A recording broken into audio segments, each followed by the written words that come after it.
Seigneur notre Dieu, notre Roi, nous te bénissons et nous te rendons grâce pour cette soirée. Merci parce que tu nous rassembles encore dans cette maison en ce samedi 28 juillet 2018. Père, nous te rendons grâce parce que c'est toi qui as rendu cela possible. Et nous voulons te confier ce moment éternel où nous allons encore examiner ta parole. Nous prions afin que ton Saint-Esprit soit avec nous et nous conduise véritablement dans toute la vérité, selon ta promesse, Jésus-Christ. Seigneur, nous sommes en train de faire cette étude de Jean, les chapitres 13, 14, 15, 16 et 17. Aujourd'hui, nous allons continuer, Seigneur, avec le chapitre 14. Nous prions, Seigneur, que tu nous assistes de la même manière que tu l'as fait pour le chapitre 13. Que nous avons fini il y a plusieurs semaines, Seigneur. Merci donc de nous conduire par ton esprit, Seigneur, maintenant. Remplis davantage ton peuple de ton esprit et donne-nous, ô Dieu, d'être vraiment connectés à toi au nom de Jésus-Christ. Amen. Amen. Gloire à Dieu. Ok, bien-aimés, la dernière fois que nous avons eu ce partage, c'est vrai qu'on a passé près de 1 à 2 semaines, si je me trompe, sans continuer comme c'était prévu à cause de mon état de santé. Parce que les douleurs que j'avais au pied étaient davantage intenses. Donc j'avais du mal à pouvoir assister aux rencontres. Mais bon, par la grâce de Dieu, voilà, ce soir, le pied est quand même calme. Mais je sais que la dernière fois, quand on a partagé sur Jean le chapitre 13, le Seigneur nous a donné davantage de voir un certain nombre de choses qui étaient assez bénissantes. Et on a tiré des sujets de prière de ce moment. C'est un peu le même principe dans lequel nous allons aller. Pendant que je partagerai, si voilà, il y a des sujets qui ressortent, on pourra, je pourrais peut-être les mentionner, mais n'hésitez pas de noter si peut-être pendant je dis quelque chose, qu'il y a un truc qui attire ton attention, une illumination que tu as de la part du Saint-Esprit, de noter et puis voilà, après on verra comment on peut se servir de tout cela comme sujet de prière. Amen. Voilà, on s'est dit la dernière fois que Jean, les derniers chapitres que nous avons sélectionnés, en l'occurrence Jean 13, 14, 15, 16, 17, témoignaient vraiment d'une communion intime, profonde du Seigneur Jésus avec ses disciples, en l'occurrence les apôtres. Et nous également, nous sommes en train davantage de creuser, d'examiner, de sonder ces choses, afin aussi d'entrer davantage dans cette communion, dans ce secret, dans cette intimité, avec notre Seigneur, notre Maître et notre Dieu. Amen. Bon, je ne vais pas revenir sur le chapitre 13. Ça a été enregistré, donc il y a des frères qui ont déjà ça. Ceux qui n'ont pas peuvent toujours venir chercher. Jean chapitre 13 pour suivre ce qui avait déjà été dit. Nous allons simplement continuer avec le chapitre 14. Et comme je l'ai dit, je ne vais pas essayer d'entrer trop en profondeur. Hein. Vraiment, je vais davantage faire une simple, un peu comme une étude. Ce ne sera même pas véritablement un enseignement profond. Sinon, vraiment, on passerait beaucoup plus de temps. Mais peut-être, voilà, dans d'autres circonstances, on pourra le faire si le Seigneur le veut bien. Gloire à Dieu. Jean chapitre 14. Verset 1. Que votre cœur ne se trouble point. Croyez en Dieu et croyez en moi. Amen. Croyez en Dieu et croyez en moi. Une chose que je voudrais quand même déjà ressortir, ne serait-ce qu'à partir de ce premier verset, c'est que lorsque vous le lisez, vous comprenez un peu l'esprit dans lequel le Seigneur est en train de parler. Et pendant que je regardais encore le chapitre 14, c'est un des chapitres qui, franchement, en termes de révélation de la nature de Dieu, est assez parlant. Et je vous avoue que personnellement, en lisant ce chapitre, j'ai vraiment du mal à saisir comment certaines personnes, je vais dire certains frères même, arrivent à dire que c'est Jésus qui est le Père, qui est le Fils et qui est le Saint-Esprit. J'ai vraiment du mal. c'est que pour moi, vraiment, je suis dans le flou. C'est que ce chapitre-ci est un peu comme une tromperie sur la marchandise. Je peux dire ça comme ça. Parce que dans ce chapitre, il ressort pour ma part clairement que vraiment, Jésus n'est pas le Père, Jésus n'est pas le Saint-Esprit, le Père n'est pas le Fils ou le Saint-Esprit n'est pas le Fils ni le Père. Mais on parle quand même de Dieu. La mauvaise compréhension aussi que certains ont, parlant même de ceux qui nous traitent de trinitaires, de ceux qui adorent trois dieux, c'est justement ça. Les gens pensent que le fait qu'on parle de Trinité, ça voudrait dire que nous adorons trois dieux et nous disons qu'il y a trois dieux. Non, c'est pas vrai. C'est pas ça la Trinité. Du moins, c'est pas comme ça que moi je la conçois ou que je la comprends. Trinité, c'est pour simplement parler des trois entités. Les trois entités qui forment la divinité chrétienne. Et selon ce qui est écrit, c'est qu'il y a un seul Dieu. Et nous croyons qu'il y a réellement un seul Dieu. Nous croyons qu'il y a réellement un seul Dieu. Mais s'il faut rentrer maintenant dans certaines explications liées même à la langue d'origine des Écritures, qui est l'hébreu pour l'Ancien Alliance, l'Ancien Testament, on se retrouvait avec des expressions hébreues qui donnent de pouvoir justifier ce qui est dit. L'unité dans la diversité. L'unité dans la diversité.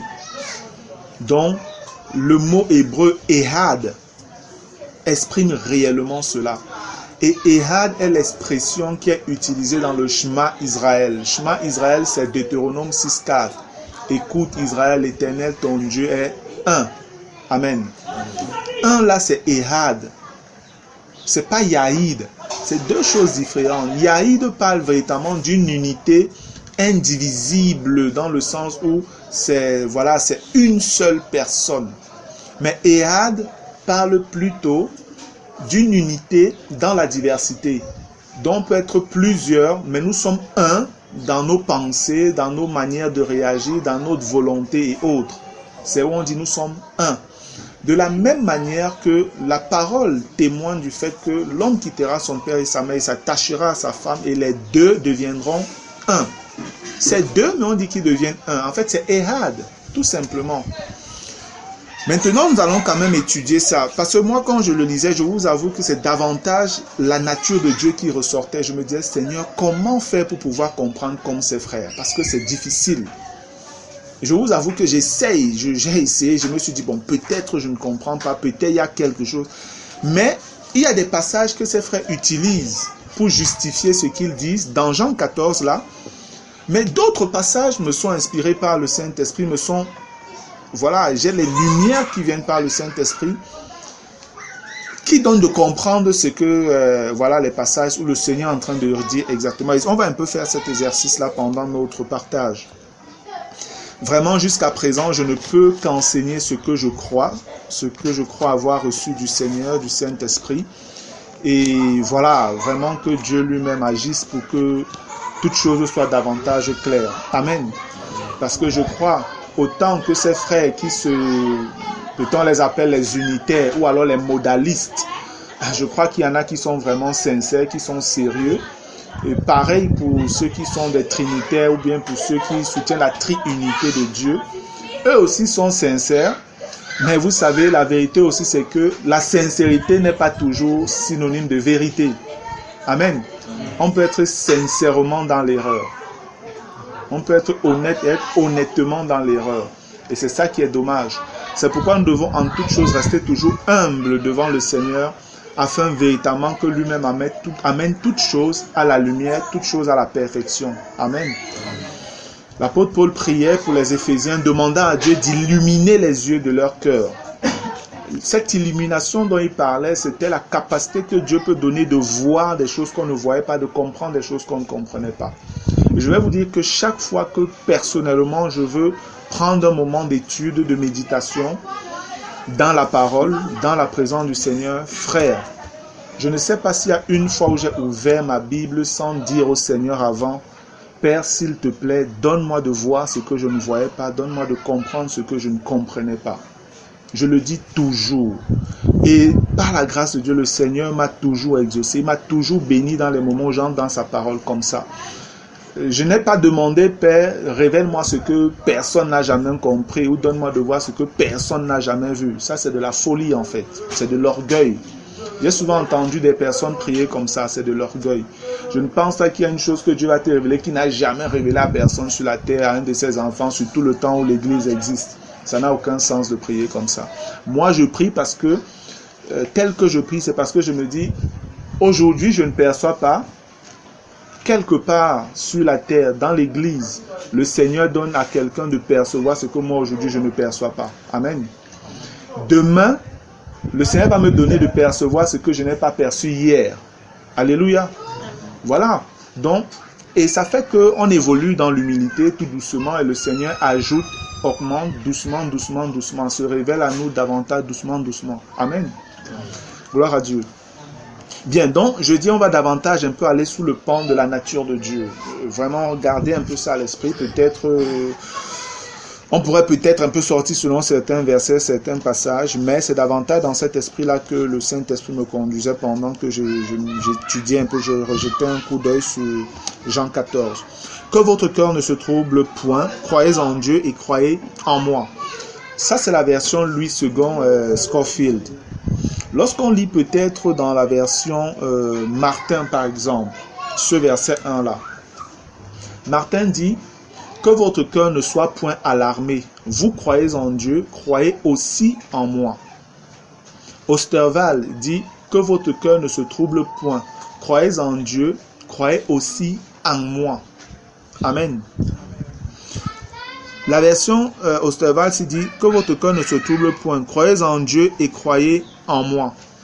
Bon, il y a croyez en Dieu, croyez aussi en moi qui est enlevé ici. Dans la version Scofield, on dit croyez en Dieu et croyez en moi. On ne dit pas croyez en Dieu, croyez aussi en moi.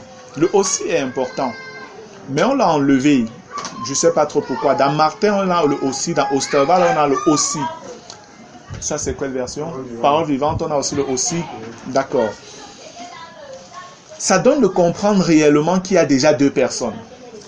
Croyez en Dieu et croyez aussi en moi. Ça voudrait... La question qu'on se pose, est-ce que Jésus-Christ est Dieu?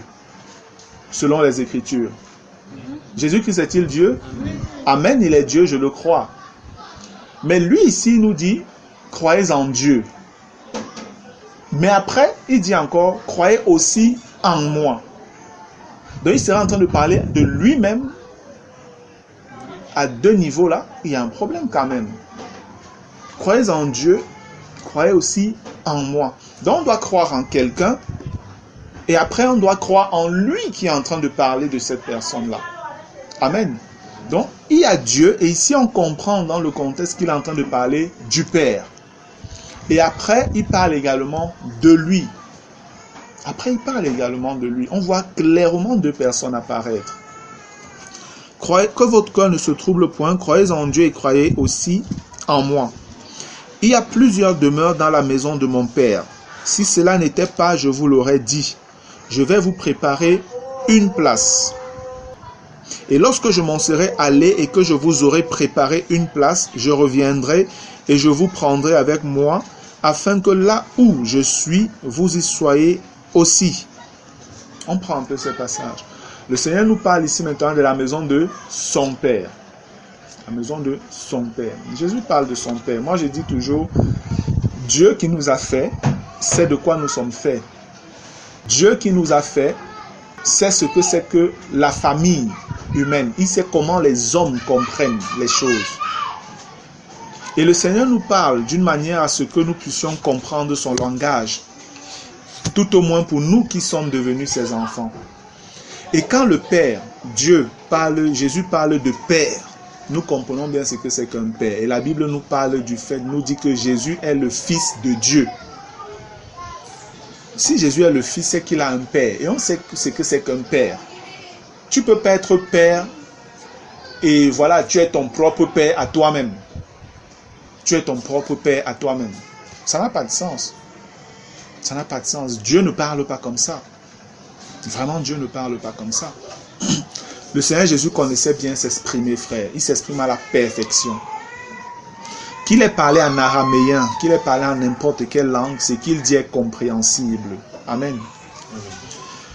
Il y a plusieurs demeures dans la maison de mon Père. Si cela n'était pas, je vous l'aurais dit, je vais vous préparer une place. Et lorsque je m'en serai allé et que je vous aurai préparé une place, je reviendrai et je vous prendrai avec moi, afin que là où je suis, vous y soyez aussi. Gloire à Dieu.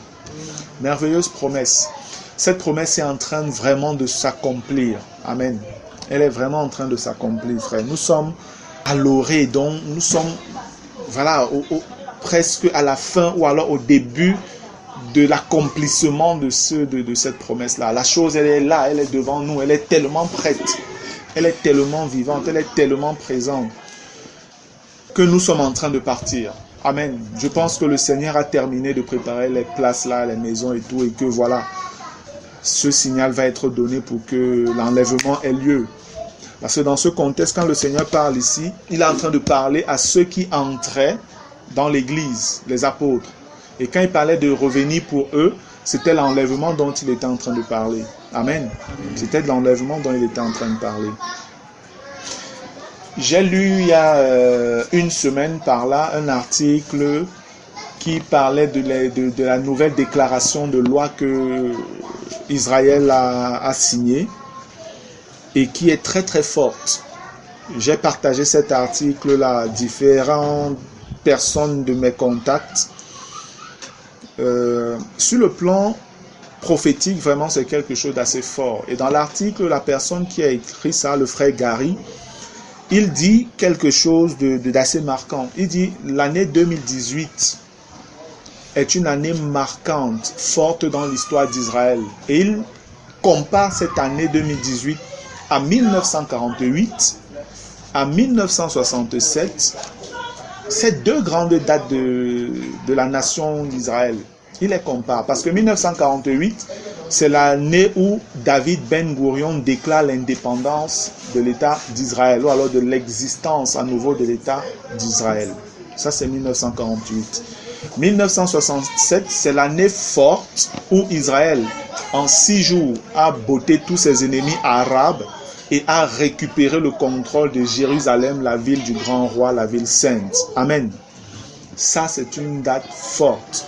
Et maintenant, en 2018, Israël se rapproprie de manière officielle un ensemble de choses qui étaient comme branlantes, qui n'étaient pas assez claires, qui n'étaient pas assez manifestes de manière officielle.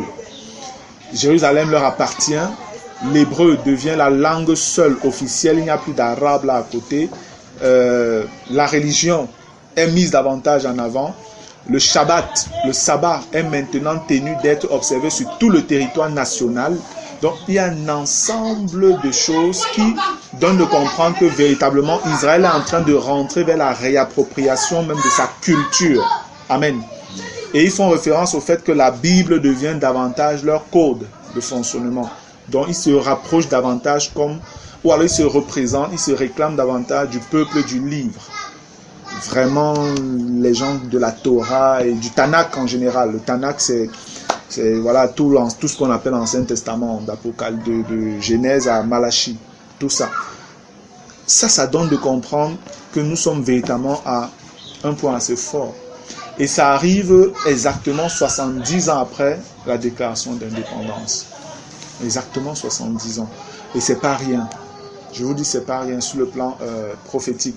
Et que cela soit signé mercredi dernier, mercredi surpassé, je pense, que cela soit signé à ce moment-là.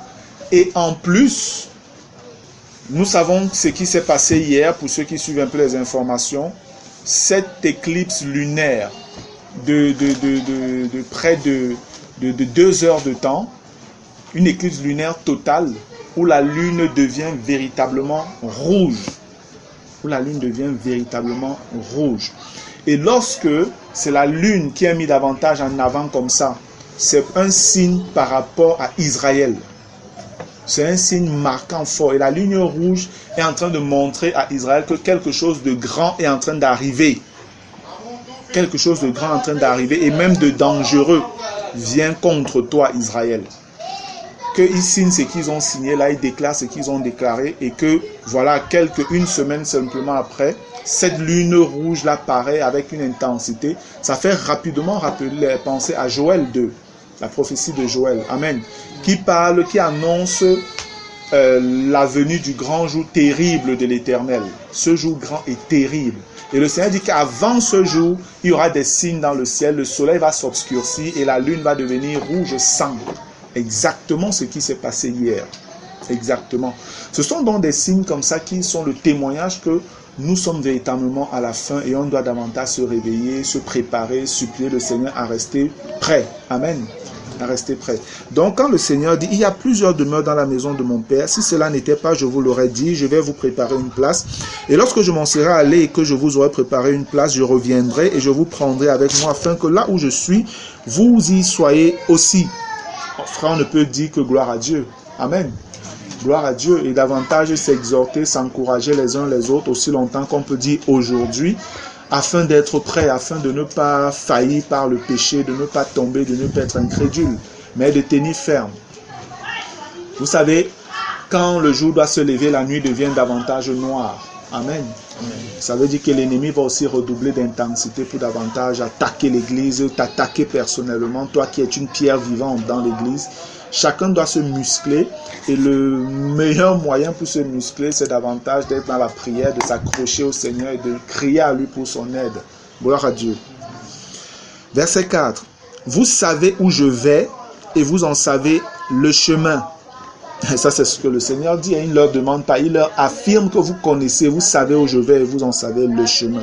Voilà Thomas qui réagit. Thomas lui dit, Seigneur, nous ne savons où tu vas. Comment pouvons-nous en savoir le chemin? Jésus lui dit, je suis le chemin, la vérité et la vie. Nul ne vient au Père que par moi. Amen.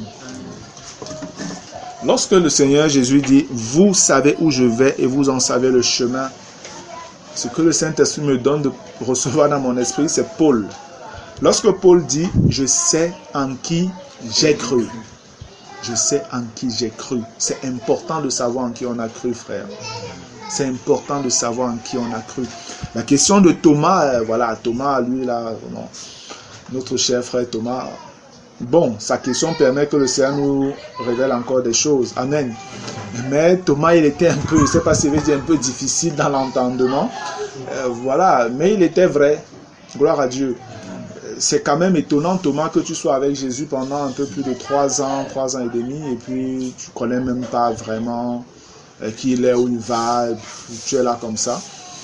Bon, ça montre aussi les différentes classes de personnes qu'il y a dans l'église. Hein. Dans l'église, il y en a qui captent vite, il y en a qui sont lents à comprendre, mais voilà, ils sont enfants de Dieu et puis on évolue ensemble. Amen.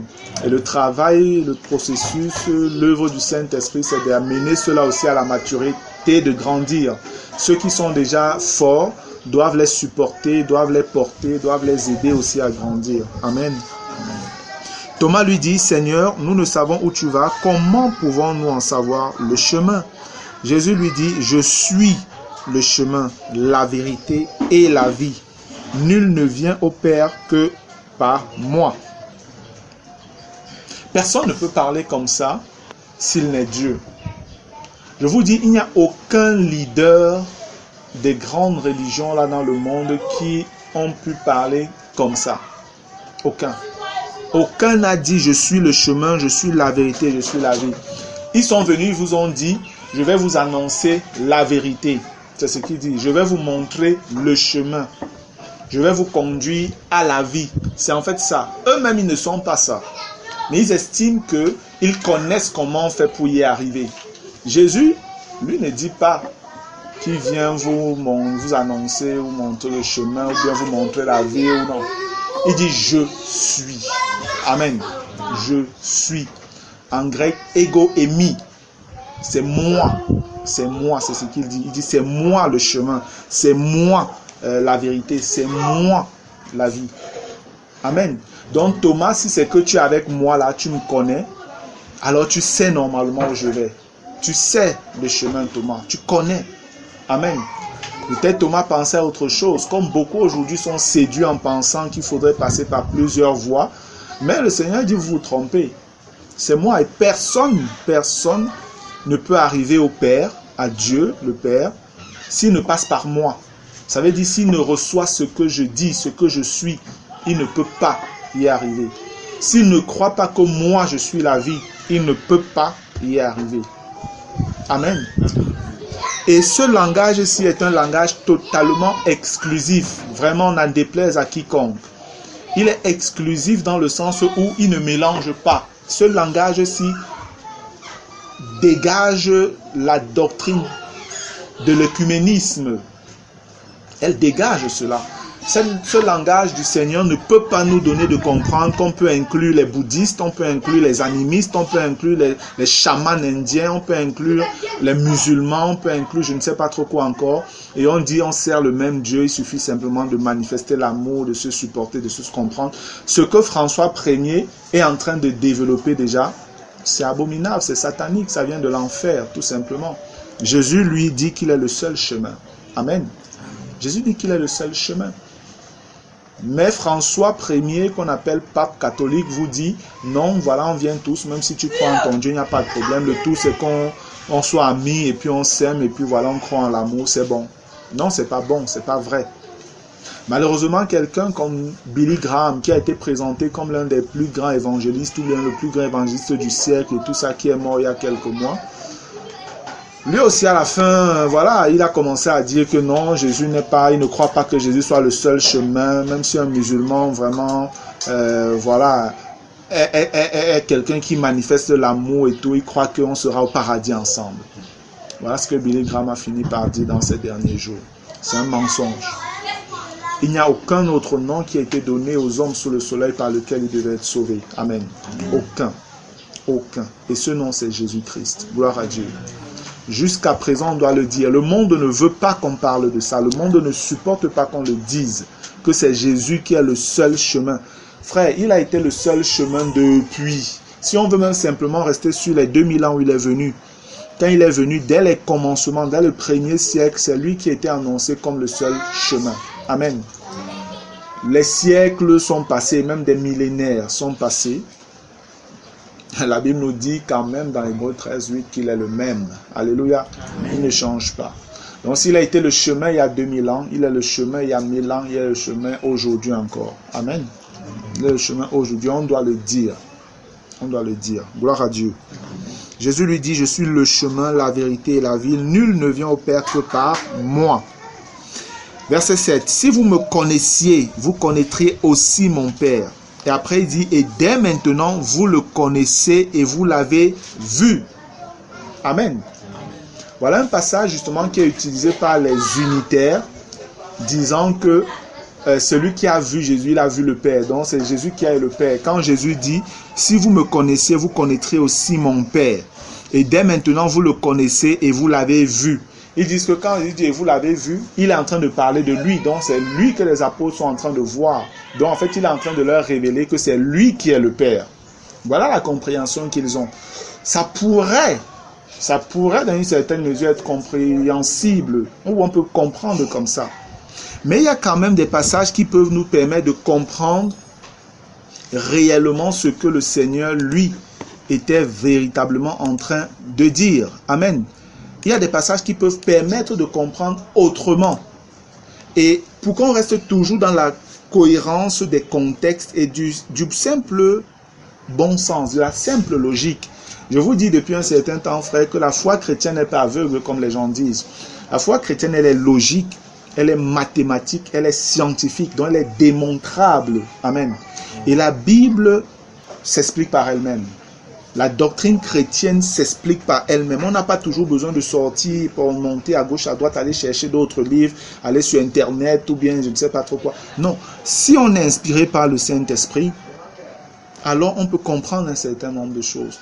Lorsque le verset 7, le Seigneur dit, « Si vous me connaissiez, vous connaîtrez aussi mon Père. Et dès maintenant, vous le connaissez et vous l'avez vu. » Il parle de son Père. Donc il dit qu'on a vu son Père. Et il parle de lui forcément, quand il dit « vous l'avez vu », donc il est en train de parler de lui. Est-ce que ça voudrait dire que c'est lui le Père? Regardons dans Jean au chapitre 1. Jean le chapitre 1. Je vais lire dans la version Martin. Martin dit, dans Jean chapitre 1 verset 18, « Personne ne vit jamais Dieu. » Écoutez bien, hein? On dit « Personne ne vit », donc personne n'a jamais vu Dieu. Mais nous savons que le Père est Dieu, n'est-ce pas? Ok, mais ici on nous dit « Personne n'a jamais vu Dieu ». Après on nous dit « Le Fils unique qui est au sein du Père est celui qui nous l'a révélé. » Amen. Amen. Ça nous donne de comprendre autre chose maintenant. Si je lis Osterwald dit « Personne n'a jamais vu Dieu. Le Fils unique qui est dans le sein du Père est celui qui l'a fait connaître. » Là, ça peut nous permettre de comprendre ce que le Seigneur est en train de dire dans Jean au chapitre 14, le verset 7. Amen. Lorsqu'on regarde, on lit ce passage-là dans la version Martin, Jean 14, 7. Il est écrit « Si vous me connaissiez, vous connaîtriez aussi mon Père. Mais dès maintenant, vous le connaissez et vous l'avez vu. » On a vu le Père. Mais on a lu tout à l'heure dans Jean 1, 18 que personne n'a jamais vu le Père. Qu'est-ce que ça peut donc vouloir dire? En réalité, si on comprend l'apôtre Paul, lorsqu'on regarde dans Galates chapitre 3, je vais lire le verset 1. Galates chapitre 3, je vais lire à partir du verset 1. Lisons dans la version Osterwald. Il est écrit « Ô Galates, dépourvus de sens, qui vous a fasciné pour que vous n'obéissiez plus à la vérité. Vous, aux yeux de qui Jésus-Christ a été vivement dépeint et comme crucifié en vous. » Il dit « Ô Galates dépourvus de sens, qui vous a fasciné pour que vous n'obéissiez plus à la vérité. Vous, aux yeux de qui Jésus-Christ a été vivement dépeint et comme crucifié en vous. » Martin dit quoi? Ô Galates insensés, qui est-ce qui vous a ensorcelé pour faire que vous n'obéissiez point à la vérité? Vous, à qui Jésus-Christ a été auparavant portrait devant les yeux et crucifié entre vous. C'est vrai que le français utilisé par Martin est davantage un peu compliqué. Comment on l'appelle? Osterwald essaye un temps soit peu de simplifier. Regardons un peu ce que Scofield, Louis II Scofield dit. Ô Galates dépourvus de sens, qui vous a fasciné, vous, aux yeux de qui Jésus-Christ a été peint comme crucifié. Amen. Vous, aux yeux de qui Jésus-Christ a été peint comme crucifié. Ça devrait pouvoir également nous donner de comprendre Jean 14, 7.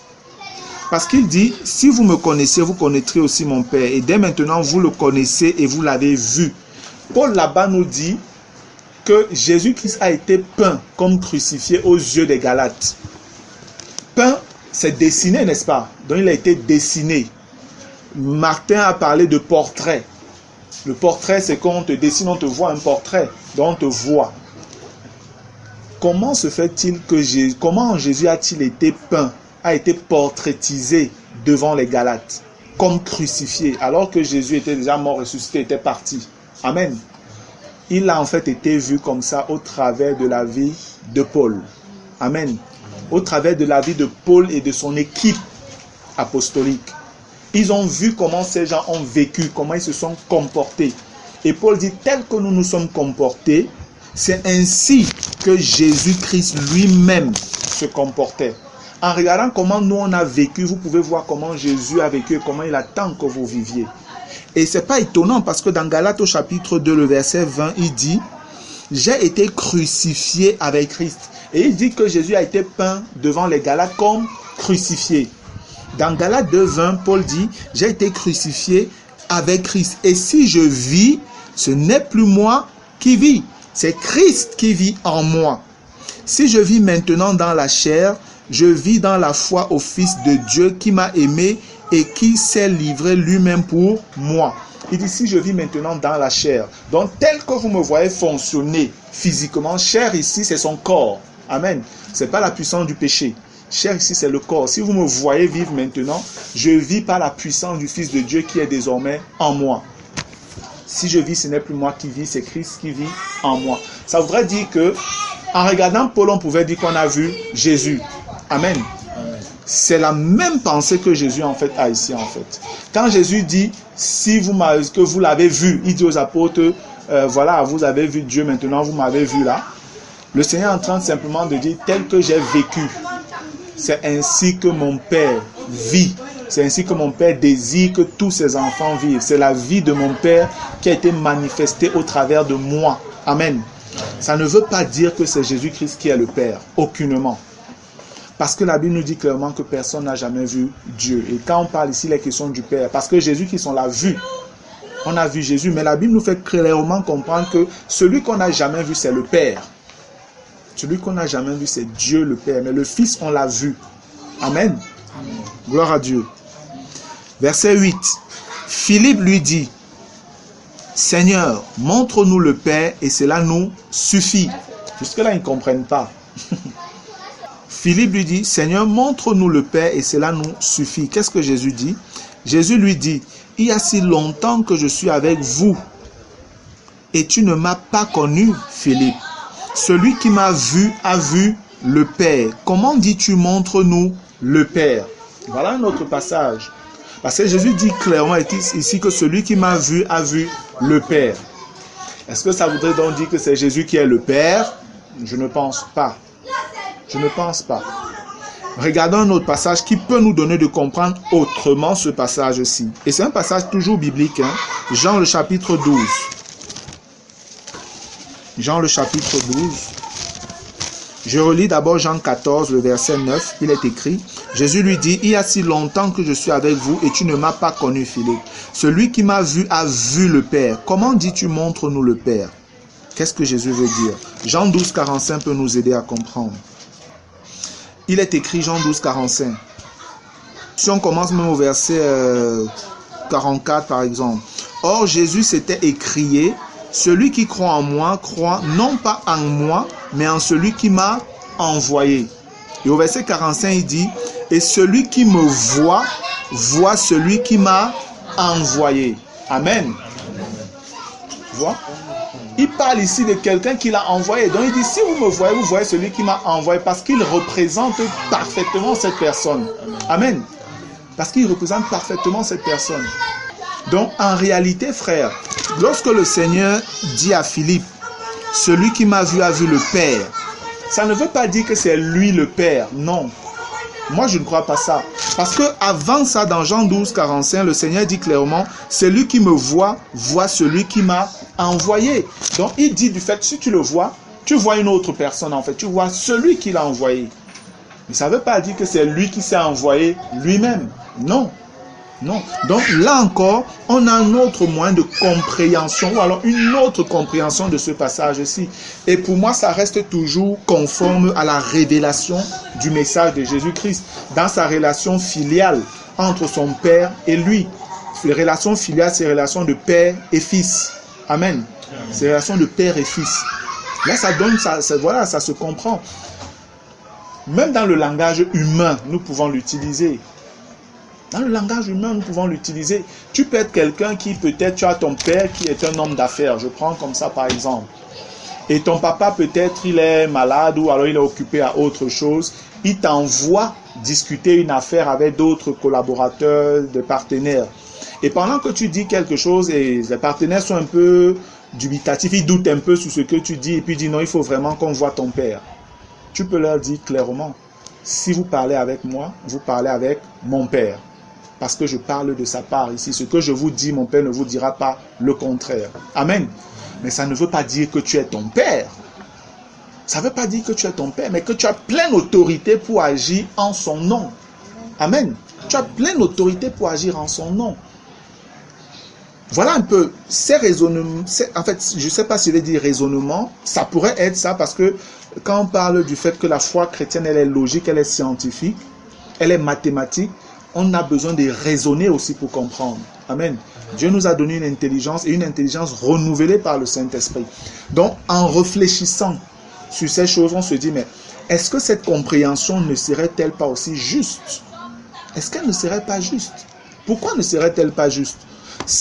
Pourquoi s'arrêter simplement à un verset et essayer par là d'appuyer quelque chose que nous croyons alors qu'il y a d'autres compréhensions possibles? Amen. Parce que j'ai rien inventé, frère. Ce que je dis, c'est dans les Écritures. C'est écrit. Jésus le dit clairement dans Jean 12, 45. Et celui qui me voit, voit celui qui m'a envoyé. Il peut donc clairement dire ici à Philippe, celui qui m'a vu a vu le Père. On comprend donc que celui qui l'a envoyé, c'est le Père. Tout simplement. Jésus ne s'est pas envoyé lui-même. Et même déjà, quand on regarde sur le plan prophétique, qu'est-ce que Jésus dit? Tu n'as voulu ni sacrifice, ni holocauste, mais tu m'as formé un corps. Qui lui a formé un corps? Et j'ai dit, je viens, ô Dieu, pour faire ta volonté.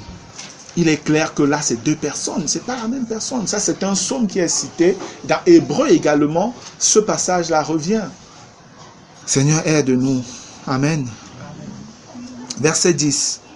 Ne crois-tu pas que je suis dans le Père et que le Père est en moi?